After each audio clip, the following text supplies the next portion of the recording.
All right, in this video, I want to focus on just installing cumulative hotfixes.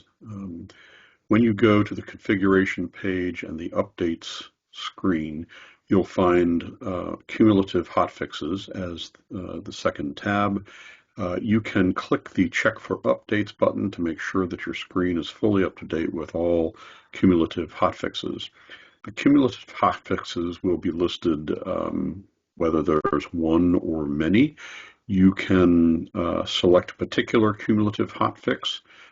As a general recommendation, if you're installing hotfixes, I would pick installing the most recent cumulative hotfix, and it will install that one plus all of the others. So in this case, I only have one. You choose the select icon to select that one to install. All of the contents of the hotfixes are displayed, where you can investigate by hovering over the eye icon to learn more about what's included in that one and navigate through to see all of the different hotfixes that are included in this cumulative. Finally, you'll click Prepare Update, and the installation screen will be displayed.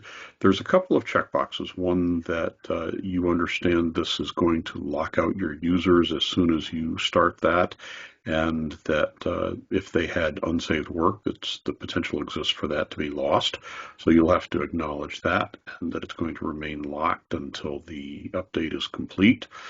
And then also the second checkbox is letting you know that you must have a backup or accept the risks of continuing without one, and a link to our documentation. If you want, you can cancel. You don't have to proceed, but if you do want to proceed, click the two checkboxes and click Start. The update will process through. It takes a variable amount of time depending on your system and the amount of content in the hotfix. But then once it's installed, you'll get this next screen. When the update finishes, you just click the Continue button. When the site refreshes, you'll be returned back to the Updates page, where I encourage you to go back and visit the cumulative hotfixes. You can check for updates again, and you'll see that the cumulative that you installed and all of the earlier ones will no longer be listed, and your update is complete.